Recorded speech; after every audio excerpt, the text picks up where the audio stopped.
이제 더워지기 시작을 했습니다.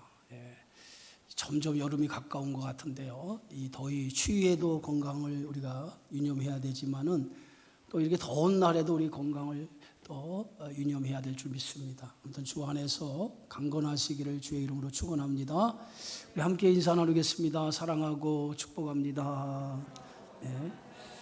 자, 오늘도 우리가 하나님의 말씀을 듣기 전에 입술로 한번 또 믿음을 고백하겠습니다. 하나님의 말씀을 내 입술에 두고, 하나님의 말씀을 내 생각에 두고, 하나님의 말씀을 내 가슴에 두고 살아갑시다. 아멘. 오늘부터 이 고린도 후서의 말씀을 통해서 함께 은혜를 나누고자 합니다. 고린도전서를 강의한 지가 2020년도 1월부터 시작을 해서 한 6개월 정도 고린도전서의 말씀을 가지고 함께 은혜를 나누었는데요. 2년 만에 다시 이제 고린도의 소편이라고 하는 고린도 후서 말씀을 가지고 함께 은혜를 나누고자 합니다. 고린도 교회는 바울이 2차 전도 여행을 하면서 1년 6개월 동안 고린도라고 하는 도시에 들어가 머물면서 복음을 전해서 구원받은 성도들을 중심으로 해서 설립한 교회가 고린도 교회입니다. 당시 이 고린도라고 하는 이 지역은요, 로마의 식민지였고 아가야 지방의 행정 수도였고 항구 도시가 바로 고린도 지역이었습니다.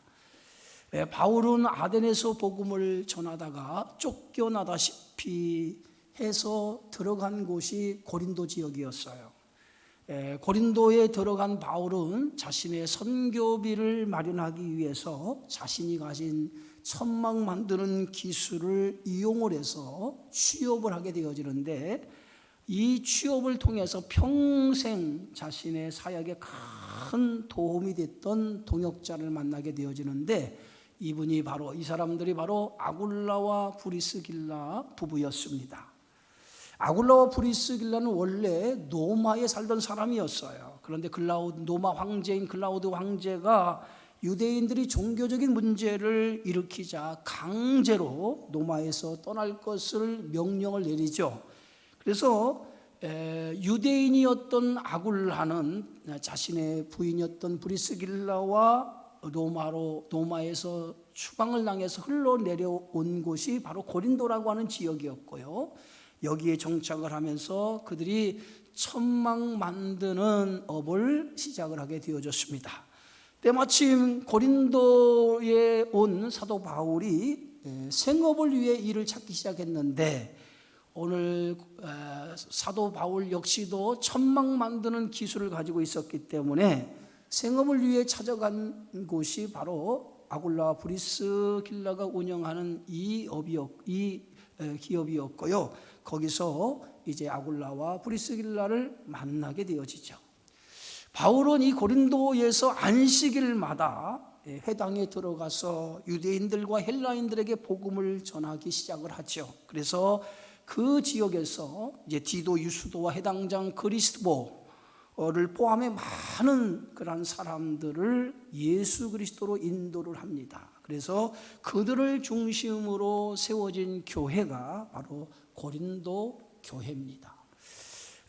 바울은 고린도라고 하는 이 지역에서 1년 6개월 동안 머물면서 복음을 전하다가 고린도를 떠나게 되어지죠. 그래서 고린도를 떠나 수리아 안디옥에 갔다가 여러 지역을 돌아 예배소에 들어가게 되어집니다. 고린도를 떠난 사도 바울은 예배소에서 글로에의 집편으로부터 고린도 교회에 대한 소식을 접하게 되어지는데, 그때 고린도 교회의 소식을 접하는 사도 바울에게는 상당히 좋지 않은 소식을 고린도 교회로부터 듣게 되어집니다. 바로 그때 고린도 교회는 사도 바울이 떠난 후에 교회 안에 여러 문제가 많이 생겨졌다는 거예요. 그 대표적인 문제가 교회 안에 파벌의 문제, 아볼로, 게바, 그리스도파라고 하는 여러 파벌이 생겨서 교회가 삼삼오오와 파벌로 인해서 분열이 되는 일이 일어났고요. 또 하나는 이교 문화, 이방 문화와 접촉함을 통해서 예배의 질서가 훼손되기 시작을 했고, 또 여러 교회 안에 성적인 문제라든가 여러 많은 문제들이 교회 안에 생겨서 결국은 그러한 문제로 고린도 교회가 혼란을 겪고 어려움을 겪고 있다라고 하는 소식을 듣게 되어집니다. 그리고 때마침 그런 문제들을 이제 당하고 있는 고린도 교회가 바울 사도에게 조언을 구하는 편지를 쓰게 되어지죠. 그래서 바울이 그 편지를 받게 되어지고 그 편지의 답장을 써서 디모데 편에 고린도 교회에 보내게 되어져요. 이 서신이 바로 고린도 전서입니다. 바울 사도의 특별한 사명을 받고 고린도 교회에 이제 파송된 디모데는 고린도 교회 안에 사도 바울을 대적하는 거짓 사도들이 나타나서 고린도 교회가 심각한 위기에 직면해 있게 됐다라고 하는 소식을 사도 바울에게 이제 전하게 되어지죠. 디모데의 보고를 받았던 사도 바울은 이 고린도 교회의 이 문제, 고린도 교회 안에 있는 심각한 문제를 해결하고자 고린도 교회를 잠시 방문을 합니다. 잠시 방문을 하지만은 이 방문이 사도 바울에게서는 아주 가슴 아픈 방문의 기억으로 이제 남게 되어지죠. 그래서 고린도후서 2장 1절에 보면 그때의 그 아픈 마음을 이렇게 표현하고 있어요. 내가 다시는 근심 중에 나아가지 아니하기로 스스로 결심하였다라고 얘기합니다. 고린도 교회 문제를 해결하기 위해서 잠시 고린도 교회를 방문했는데 그 방문에서 바울은 더 큰 마음의 상처와 근심을 안고 돌아오게 되어졌어요. 바울은 이제 돌아와서 고린도 교회의 문제를 해결하고자 아주 강력한 고린도 교회에 대한 경고의 내용으로 편지를 하나 쓰게 되어집니다. 그래서 이 편지를 준엄한 편지, 바울이 눈물로 고린도 교회를 향해 썼다고 해서 눈물의 편지로 불리워지는데, 바울은 이 편지를 써서 강력한 고린도 교회의 잘못된 신앙에서 경고하는 이 편지를 써서 자신의 제자인 디도 편에 고린도 교회에게 보냅니다. 그리고 디도를 드로아에서 만나기로 약속을 하고 디도를 고린도 교회에 보냈죠. 바울이 이제 예배소를 떠나서 드로아에서 도착을 했는데 디도를 만나지를 못하죠. 그래서 바울은 무거운 마음으로 편지를 썼는데 편지에 답을 안고 디도가 돌아와야 되는데 돌아오지 못해서 만나지 못하는 무거운 마음으로 마게도냐로 떠나게 되어져요. 마게도냐로 떠났던 사도 바울이 그곳에서 고린도 교회 때문에 불편한 마음이 항상 한구석에 남아 있었어요. 강력한 그러한 저들의 잘못된 신앙에 대해서 경고하는 편지를 썼는데 그 편지를 받고 고린도 교회의 성도들이 어떤 반응을 하고 있었을까? 라고 하는 그러한 생각, 또 그들을 향한 염려, 그들을 향한 안타까운 마음을 가지고 마음이 편치 않은 마음으로 이제 마게도냐로 떠나게 되어졌는데, 그때의 사도 바울의 심정을 고린도후서 7장 5절에 이렇게 표현하고 있습니다. 우리가 마게도냐에 이르렀을 때에도 우리 육체가 편하지 못하였고 사방으로 환난을 당하여 밖으로는 다툼이요 안으로는 두려움이로다 라고 자신의 심정을 이렇게 편지에 기록하고 있습니다. 불편한 마음으로 마게도냐에 도착한 바울은 그곳에서 고린도 교회에 편지를 써서 보냈던 디도를 만나게 되어지죠. 그래서 그 디도를 통해서 고린도 교회의 소식을 접하게 되어집니다. 그 고린도 교회의 소식을 디도를 통해서 다시 접하게 되어지는데, 그 소식은 뜻밖의 기쁜 소식을 디도로부터 듣게 되어지죠.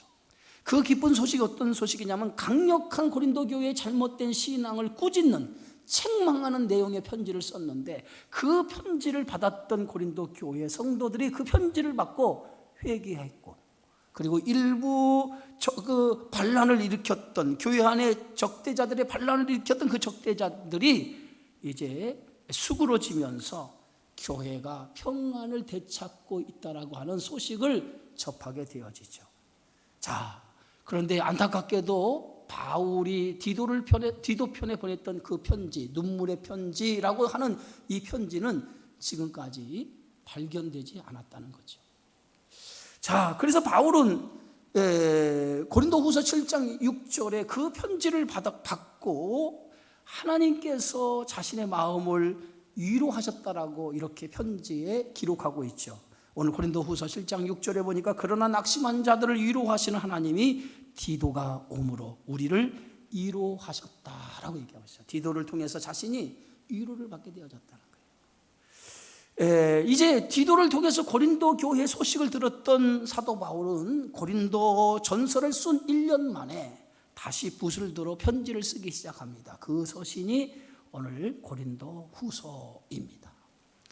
첫 번째 편지와 달리 두 번째 썼던 이 고린도 후서는 고린도 교회를 향한 바울의 애틋한 마음과 고린도 교회 성도들이 고난을 통해서 받았던 그 상처를 위로하는 마음으로, 따뜻한 마음으로 쓰게 되어졌는데, 그 고린도 후서를 보면 바울의 그런 애정어린 따뜻한 마음이 묻어져 있는 서신이 고린도 후서라고 볼 수 있습니다.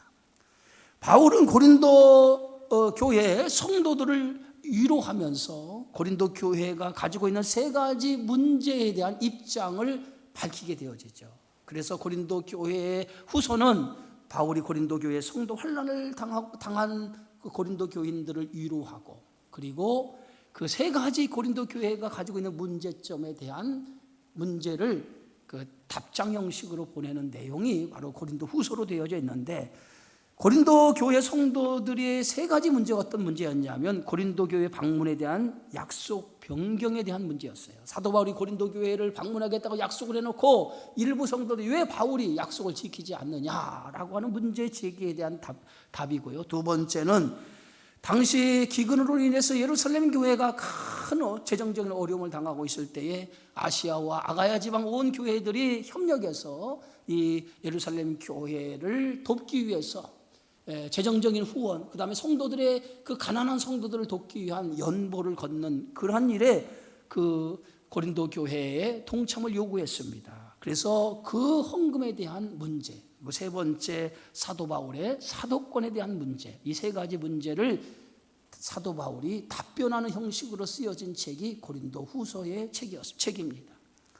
자, 그래서 그 중에서 오늘 함께 읽었던 이 본문은 1장 1절에서 11절의 말씀인데요, 당시 고린도 교회가 당한 그 환난, 그 고난 속에서 오늘 사도 바울이 그들이 그 고난을 잘 겪은 것을 소식을 전해 듣고 그들을 향한 위로의 말씀으로 편지의 서두를 담고 있는 것을 보게 되어지죠. 그래서 고린도후서 1장 1절에서 2절의 말씀에 보니까 하나님의 뜻으로 말미암아 그리스도 예수의 사도된 바울과 형제 디모데는 고린도에 있는 하나님의 교회와 또 아가야에 있는 모든 성도에게 하나님 우리 아버지와 주 예수 그리스도부터 은혜와 평강이 있기를 원하노라. 바울은 고린도 교회 성도들에게 인사하면서 제일 먼저 하나님의 뜻으로 말미암아 그리스도 예수의 사도된 나 바울이라고 자신의 사도에 대한 입장을 밝히고 있어요. 이 사도에 대한 입장을 밝히고 있다라고 하는 것은 고린도 교회 안의 일부 성도들이 사도 바울이 어찌 사도라고 부를 수 있느냐라고 하는 문제 제기를 했기 때문에 바울이 서신의 서두에서 하나님의 뜻으로 말미암아 그리스도 예수의 사도된 바울이라고, 자신이 사도라고 하는 것을 밝히고 있어요.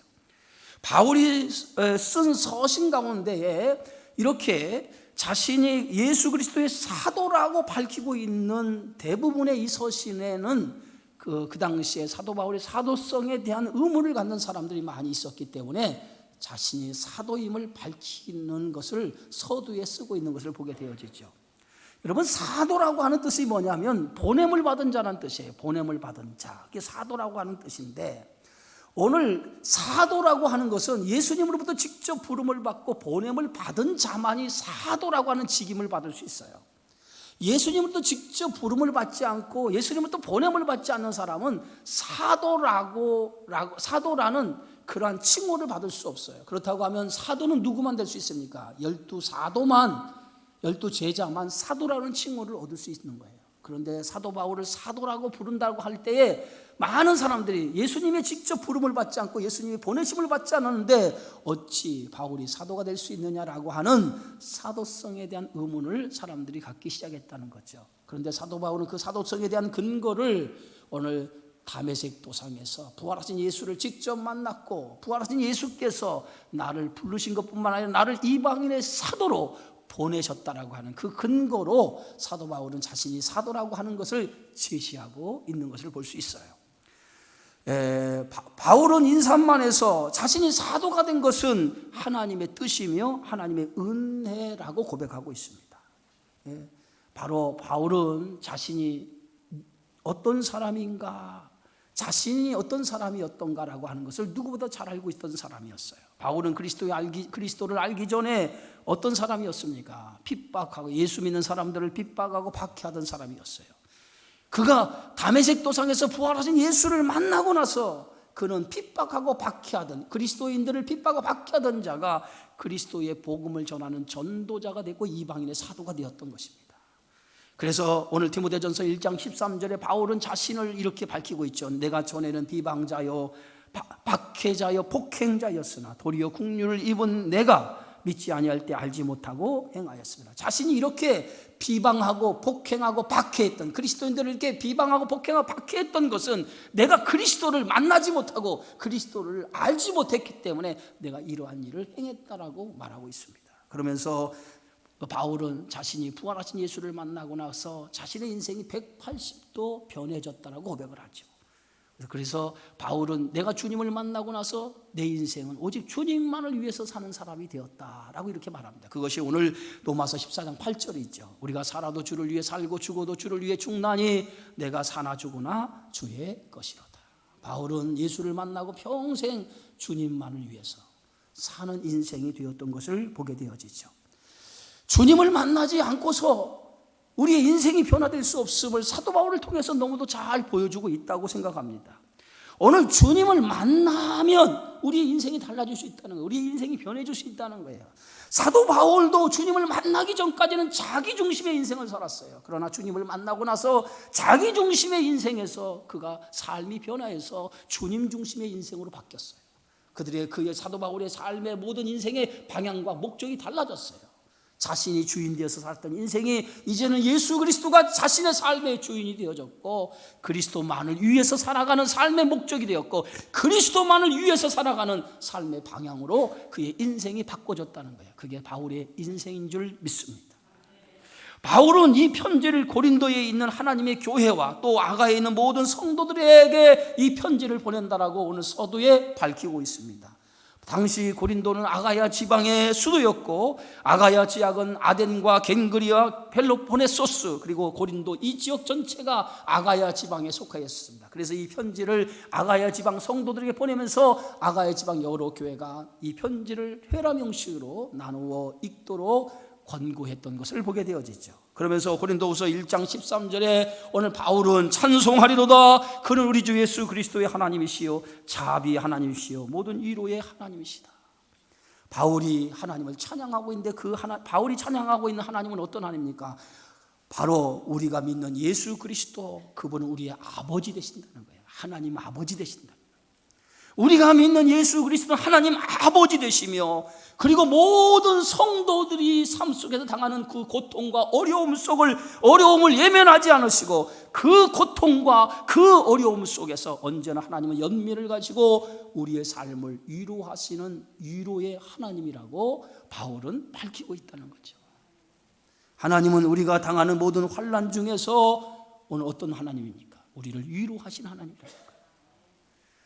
그러므로 오늘 우리가 하나님의 그 큰 위로를 받고 있다면 그 큰 위로로 우리 역시도 환난 중에 있는 자들을 위로하게 하시는 하나님이라고 오늘 바울은 말하고 있습니다. 그래서 고린도후서 1장 4절에 보니까 우리의 모든 환난 중에서 우리를 위로하사 우리로 하여금 하나님께 받은 위로로서 모든 환난 중에 있는 자들 등이 위로하게 하시는 이시로다. 여러분 고난의 영성이라고 하는 말을 들어보셨습니까? 고난의 영성. 아파본 사람만이 아픈 사람의 마음을 이해할 수 있습니다. 바로 고난을 겪어본 사람만이 고난당하는 자의 아픔을 이해할 수 있다는 거예요. 눈물 젖은 빵을 먹어본 사람만이 그 빵 맛을 알 수 있는 것처럼 고난을 받아본 사람만이 고난당하는 자의 아픔을 이해하고 그들을 위로할 수 있다는 거예요. 여러분, 오늘 바울은 지금 고린도 교회 성도들에게 하나님은 어떤 분이냐? 우리의 고난 속에서 우리를 위로하신 하나님이라는 거예요. 바울처럼 고난을 많이 받은 사람은 없었을 겁니다. 바울은 그리스도를 만나고 나서 그의 인생이 그리스도를 만나고 나서부터 그의 인생은 고난의 연속이었어요. 바울은 자신이 당하는 그 고난, 그 환난, 그 핍박을 이렇게 고린도후서 11장에 소개하고 있어요. 그들이 그리스도의 일꾼이냐? 정신없는 말을 하거니와 나는 더욱 그러하도다. 내가 수고를 넘치도록 하고 옥에 갇히기도 더 많이 하고 매도 수없이 맞고 여러 번 죽을 뻔하였으니 유대인들에게는 40이 하나 감한매를 5번 맞았으며 3번 태장으로 맞고 1번 돌로 맞고 3번 파산하고 일주야를 깊은 바다에서 지냈으며 여러 번 여행하면서 강의 위험과 강도의 위험과 동족의 위험과 이방인의 위험과 신의 위험과 강야의 위험과 바다 위험과 거짓 형제 중의 위험을 당하고 또 수고하며 애쓰고 여러 번 자지 못하고 줄이며 목마르고 여러 번 굶고 춥고 헐벗었노라. 이외에도 고사하고 아직도 날마다 내 속에서 눌리는 일이 있으니 곧 모든 교회를 위하여 염려하는 것이라. 바울은요, 복음을 전하다가 여러 번 죽을 뻔한 고비를 넘겼어요. 매도 수없이 복음을 전하는 이유 때문에 매도 맞고 감옥에 갇히게 됐습니다. 잠을 자지도 못하고 줄이고 굶주린 적이 한두 번이 아니었어요. 그런데 그것도 바울에게는 엄청난 고난이었는데 지금도 바울은 자신이 눌리는 일이 있다는 거예요. 마음 편안히 하루도 잠자지 못하고 있다는 거예요. 바로 교회를 위해서. 자신이 세운 교회들을 생각해 볼 때는 하루도 마음 편히 잠을 자지 못하고 있다라고 그렇게 바울은 말하고 있습니다. 바울의 인생은 예수를 만나고 나서 고난의 인생이었어요. 고난의 인생. 환난과 핍박을 당하는 인생이었습니다. 그런데 바울은 이 환난과 핍박이 자신에게 죽음의 위기까지 올 정도의 환난과 핍박을 당했는데 그 모든 환난과 핍박, 고난을 어떻게 이겼느냐? 내가 환난을 당하고 고난을 당할 때마다 그 환난과 고난을 이길 수 있었던 힘은 하나님의 위로가 고난과 환난보다 더 컸기 때문에 이 고난을, 이 환난을 이길 수 있었다라고 고백하고 있습니다. 여러분, 우리의 인생에 고난을 당하고 어려움을 당하지만 그러나 그 고난과 그 역경 속에서 하나님의 위로가 더 크기 때문에 우리는 그 고난 속에서도, 그 환난 속에서도, 그 어려움 속에서도 하나님의 위로가 더 크기 때문에 그 위로로 우리 환난도 이기고 고난도 이겨나가는 능력이 주님으로부터 주어지는 줄 믿습니다. 그래서 고린도후서 1장 5절에 그리스도의 고난이 우리에게 넘친 것 같이 우리가 받는 위로도 그리스도로 말미암아 넘치는도다. 고난도 우리에게 있지만은 그러나 하나님의 위로도 더 크게 우리에게 임한다라고 바울은 말하고 있습니다. 바울이 고난 가운데 위로를 받는 분은 누굽니까? 예수 그리스도입니다. 바울도 고난을 참 많이 받았어요. 바울처럼 고난 많이 받은 사람이 없잖아요. 그러나 바울은 고난을 받을 때마다 예수님을 떠올렸어요. 예수님을 생각했어요. 자신도 고난을 많이 받았지만은 예수님에게 비하면 자신이 받은 고난은 세 발의 피라는 생각을 가졌어요. 예수님은 생애 자체가 고난이었어요. 마지막까지 십자가에 죽기까지도 자신의 제자, 사랑하는 제자들이 배신을 하고 자신을 따랐던 모든 자들이 다 도망가면서 마지막 예수님은 십자가에서 자신의 생명까지 드리는 고난을 당했어요. 바울은 고난을 당할 때마다 주님을 떠올랐어요. 주님은 나를 위해서 십자가에서 자신의 전부를 위해서 죽으셨는데 이런 고난을 당했는데 내가 이런 고난을 당할 이것이 어찌 예수님과 비교가 되리라 하면서 그 예수님의 그 큰 자신을 향한 그 사랑, 자신을 향한 그 은혜를 생각하면서 자신이 당하는 그 고난을 예수님을 바라보며 위로를 얻게 되어진 거예요. 그래서 예수님을 바라보며 그 고난을 견디고 이길 수 있었다라고 바울은 고백하고 있습니다. 고난을 당하십니까? 여러분 삶에 고난이 있습니까? 주님을 바라보세요. 주님은 나를 위해서 더 큰 고난을 받으셨다라고 하는 것을 기억하시고 주님을 바라보시고 주님의 위로가 여러분 안에 있기를 주의 이름으로 축원합니다. 고난은 결코 나쁜 것만은 아니에요. 하나님이 고난을 주신 것은 다 이유가 있어요. 고난은 나를 성숙하게 만드는 하나의 도구라고 하는 사실을 여러분 아셔야 될 줄 압니다. 불뭇불에 달구어지지 않는 연장은 좋은 도구로 만들 수가 없는 것처럼 고난이란 도구로 하나님 우리를 성숙하게 만들어 간다고 하는 사실을 여러분 알아야 될 줄 믿습니다.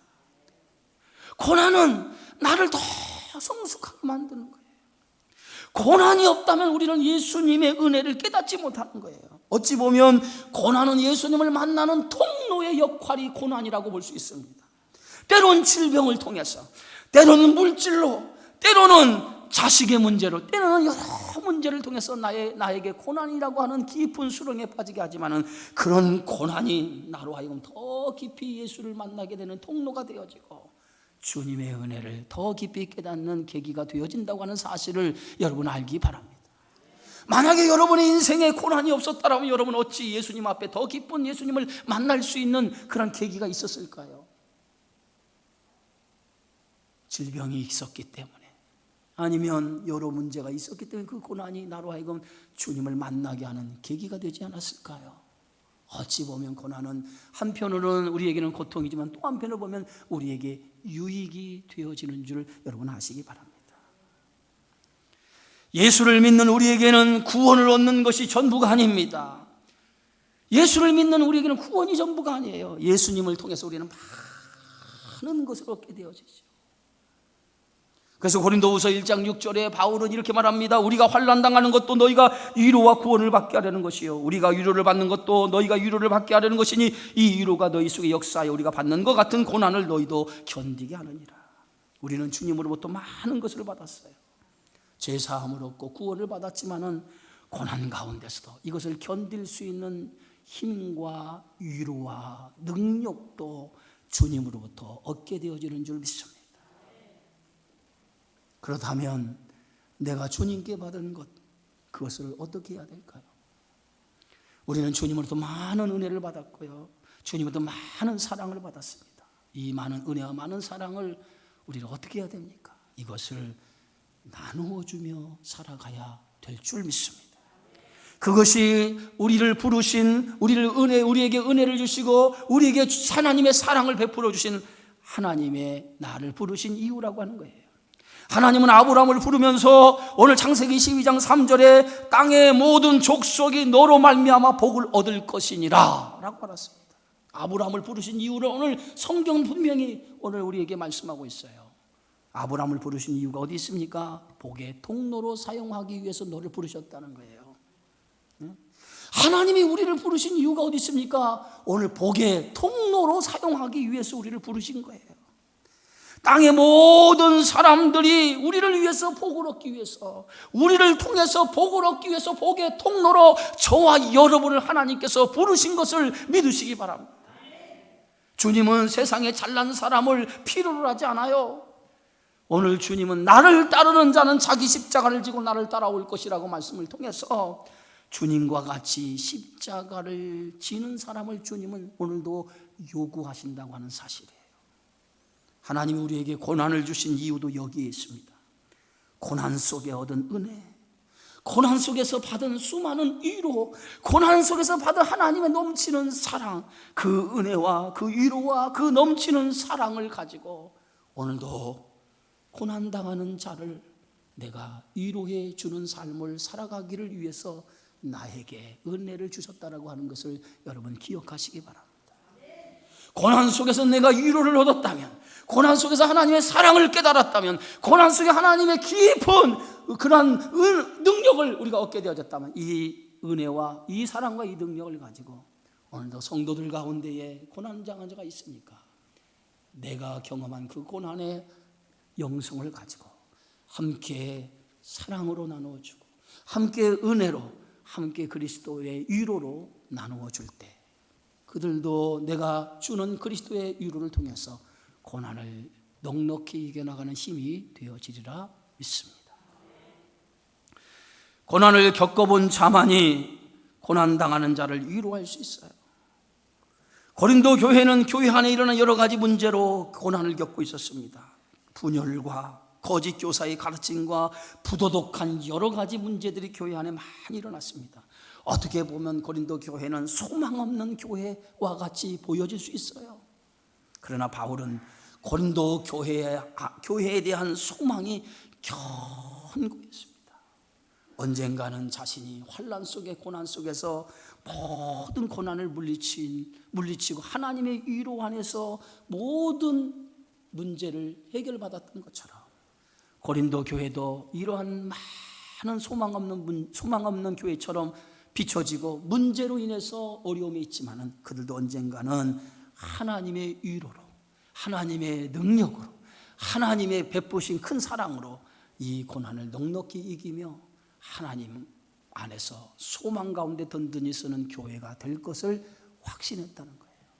그것이 바울의 믿음이었다는 겁니다. 그래서 고린도후서 1장 7절에 바울은 이렇게 밝히죠. 너희를 위한 우리의 소망의 견고함은 고난에 참여하는 자가 된 것 같이 위로에도 그러할 줄 압니다. 너희가 고난에 참여한 이것이 더 큰 하나님의 위로를 통해서 고난을 이기고 그것을 뛰어넘어 소망이 든든한 교회가 될 줄 나는 확신한다 라고 이렇게 바울은 말씀하고 있습니다. 바울은 아시아에서 복음을 전하다가 많은 환난을 당했어요. 어찌 보면 죽을 위기까지 놓이게 되어졌죠. 바울은 이것을 살 소망이 끊어지를 환난을 당했다고 고백하죠. 고린도후서 1장 8절에 보니까 형제들아 우리가 아시아에서 당한 환난을 너희가 모르기를 원하지 아니하느니 힘에 겹도록 심한 고난을 당하여 살 소망까지 끊어졌다라고 얘기하고 있습니다. 살 소망까지 끊어졌다는 건 뭡니까? 고난으로 인해서 죽을 지경에 이르렀다는 거예요. 그러면서 바울이 그러한 살 소망까지 끊어지는 그러한 위기에서 한 가지 깨달은 것을 이렇게 고백하고 있어요. 우리는 우리 자신이 사형 선고를 받은 줄 알았으니 1장 9절입니다. 우리는 우리로 자기를 의지하지 말고 오직 죽은 자를 다시 살리시는 하나님만 의지하게 하심이라. 살 소망이 끊어지는 정말 죽을 위기에 봉착해 있을 때 그때 바울이 하나 깨달은 것이 있었다는 거예요. 오직 나를 의지하지 말고 하나님만 의지하게 하기 위해서 이렇게 고난을 주었다는 거예요.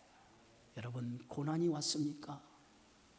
여러분을 의지하지 말고 믿음의 주가 되시는 그리스도만을 바라보시기 바랍니다.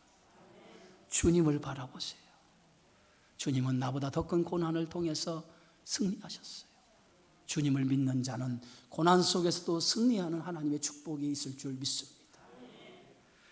환난은 성도를 유익하게 만드는 것을 믿으시기 바랍니다. 환난을 통해 우리의 믿음을 더 단단하게 하고 우리의 믿음이 더 주님만 의지하고 바라보도록 만드는 것을 믿으시기 바랍니다. 그래서 시편 119편 71절에 고난당하는 것이 내게 유익이라 이로 말미암아 내가 주의 율례들을 배우게 되었다는 거예요. 고난이 유익이었다는 거예요. 왜? 고난을 통해서 하나님의 말씀, 하나님의 은혜를 깨닫게 되어졌다라고 시편 기자는 고백하고 있습니다. 바울에게는 사탄의 사자 질병의 가시가 있었지요. 질병을 위해서 너무 그 질병이 고통스러워서 그 질병을 고쳐달라고 하나님 앞에 여러 번 기도를 했습니다. 그런데 하나님의 응답을 받지 못했어요.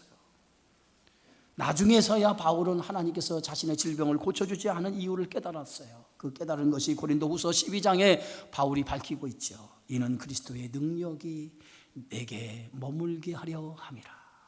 그리스도의 능력이 내게 머물게 하기 위해서 하나님이 나의 질병을 고쳐주지 않았다는 거예요. 그러면서 바울은 약할 때 곧 내가 강함이라. 약한 그 순간 하나님의 능력이 임하는 순간이고 그것이 나를 강하게 만드는 것이라고 바울은 고백하고 있습니다. 바울이 당한 고난의 대부분은 그리스도를 위해서 살려고 했기 때문에 당한 고난이었어요. 만약에 바울이 그리스도를 위해서 살려고 하지 않았다면 이런 고난도 없었을 거예요. 바울이 누구보다도 주님을 위해 열심히 살았기 때문에 고난을 당한 거예요. 그래서 오늘 8절에 보면 오늘 15절에 보면 이렇게 말합니다. 그가 모든 사람을 대신하여 죽으시면 살아있는 자들로 하여금 다시는 그들 자신을 위하여 살지 않고 오직 그들을 대신하여 죽었다가 다시 살아신 이를 위하여 살게 하려 하심이라. 여러분 신앙생활 적당히 하면 시험도 없어요. 교회 왔다가 예배만 드리고 가면요 시험 없습니다. 적당히 신앙생활 하는데 무슨 시험이 있겠어요? 시험은요, 열심히 신앙생활 하는 자에게 시험이 찾아오는 거예요. 교회를 사랑하는 사람에게 시험이 있고요, 누구보다도 교회에 대한 애정을 가지고 교회를 위해서 마음을 쏟는 사람이 시험도 당하게 되어져 있고, 누구보다도 열심을 가진 사람이 시험을 당하게 되어져 있는 거예요. 시험이 내게 찾아온다라고 하는 것은 내가 그만큼 교회, 하나님에 대한 사명을 감당하고 있다는 증거예요. 바울이 그 많은 시험이 오는 것은 뭡니까? 주님 때문에 당한 거예요. 바울이 그 많은 환난과 고난을 어떻게 견뎠습니까? 하나님의 도움으로 환난과 고난을 이길 수 있었다는 거예요. 여러분, 우리의 시험, 우리의 고난은 하나님의 도우심으로 이겨나가야 돼요. 이게 믿음의 성도예요.